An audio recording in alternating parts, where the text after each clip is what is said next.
I'm your cousin, Harvey. I'm Christine Anubas. Hi, I'm Trevor Palace. Hi, I'm Matt Santos. Hi, I'm Serena Angela. And I'm Fatima Nataka. I'm Harvey.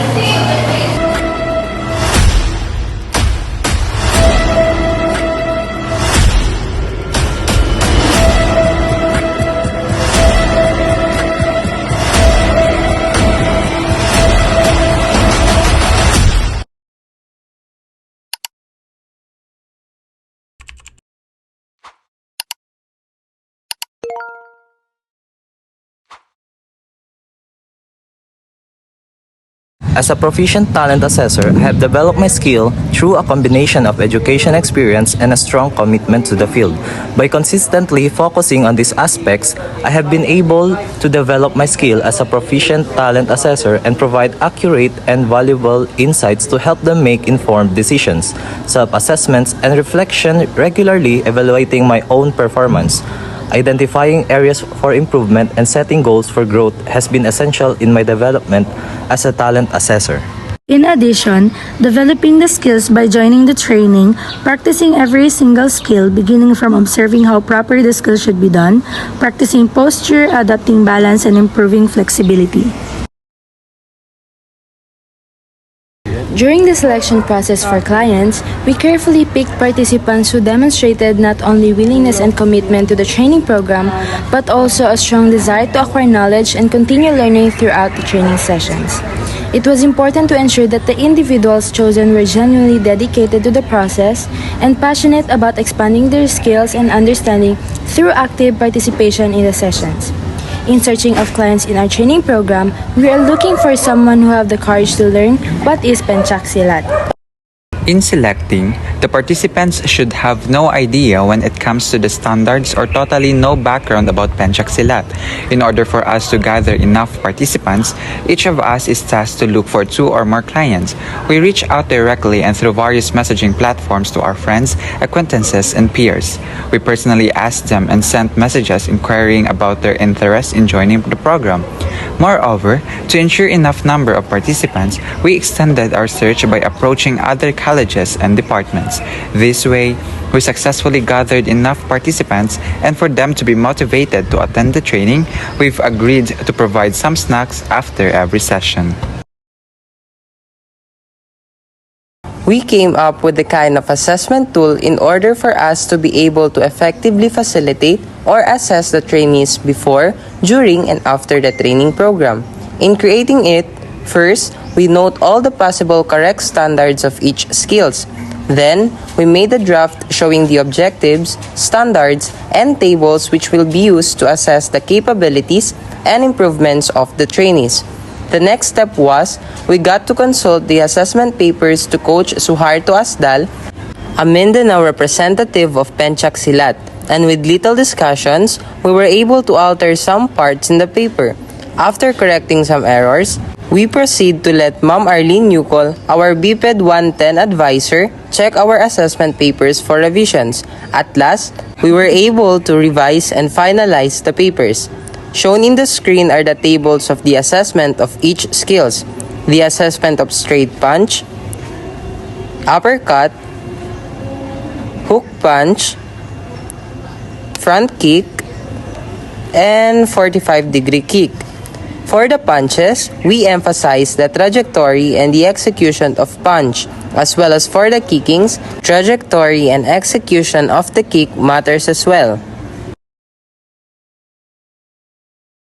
The importance of assessment tools is for us to determine and analyze the improvement of the trainees' performances and to know their progress, for us to be aware on what we should focus during the training sessions. Assessment tools help us instructors to evaluate students' knowledge and make informed decisions that improve their learning experience. It can also help participants to measure their progress towards specific outcomes and modify their behavior to meet those goals. Assessment tools clarifies the expectations for participants in different contexts. One thing that I learned from this activity is that constant practice makes an improvement. this is really true because going back on the time when I was still mastering the 5 basic skills, it really took me hard because the sport is new to me and I don't have any background with this sport. But with the given drills, with the given trainings, I was able to gradually improve and was able to perform it following the standards. The insights that the activity provided us is to observe proper execution for everyone who participated in this training session. It also provides understanding more in this activity for us to manage the informations needed to assess. So this activity taught me to be more passionate about what you are doing. Because Pencak Silat is not my thing, but because I exert some time and effort, it makes me into it and I was able to master the basic standards as well. Participating in the activity gave me a thorough understanding of the value of responsibility, dedication, and patience, all of which I felt to be a vital lesson that I carried with me throughout the journey. The insights that the activity provided me with are to critically examine my role as a trainer and to be accurate in illustrating the stances and skills needed. That if the person is determined to learn and willing to train itself, it would eventually lead to a successful performance. The more they train their body, muscles, and flexibility, the more they find the skill easier, improving the endurance and adapting to it. In implementing an assessment and creating planned program, challenges may arise such as resistance to change, unclear objectives, adaptability, evaluation, and communication issues. At first, it seems impossible to apply the program that we had written in our paper. Creating the program in scratch was a serious challenge. In our session, I gained experience organizing sport events like this, which I think is very important to our course. During the session, I believe I did fairly, although I know I could have done better. I think the only challenge that we face is the schedule because although we make sure that at first our trainees were convenient during our training sessions, but there are some errands or there are some moments that we don't have control of. So, the challenges we had was creating the time schedule for the practice session according to the availability of the evaluators and trainees. Also, the programs and assessments were not totally prepared sometimes during the conflict schedules and availability of the training venue. Some challenges we face is the conflict of schedules and the venues because our clients comes from different departments and of course they have different schedules as well, and fortunately we've looked some ways about it. And another thing is the venues because we used to do our trainings inside the gymnasium, but sometimes the gymnasium is not available, so we look another places to do our sessions and it is time to leave. The challenge that we face is that not all aspects of our assessment and plan program are being fully implemented due to constraints related to the availability of clients, as well as the limitations of the venue and the scheduling of training sessions, especially with the transition to online classes. The challenges when putting the assessment into practice is how to handle the atmosphere as a trainer and the corrections to be clarified. Also, creating your planned program must be specific, yet understandable to each trainee starting from the beginning. Time management as well. The client schedule and other matters.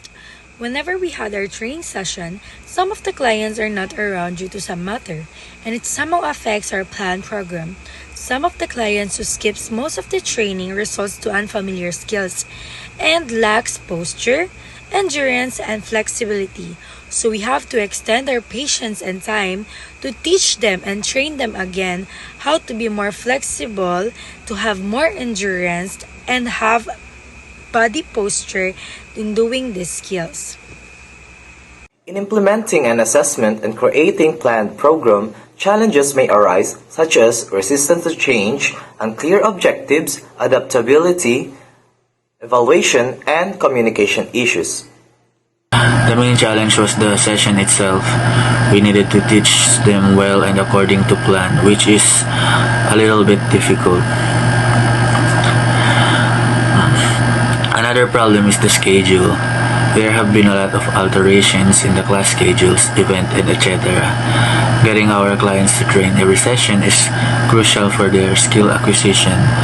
Overall, we had a lot of fun. Thank you. At the beginning of the training, most of the trainees can't execute the skills, especially client number 10. He has so much difficulties in every skill based on the pretest. Others did not also perform the proper execution, and most of them failed to attend the training. Due to his perseverance and completion in attending the training, he achieved the proper fighting form and execution, even the drills he did so well.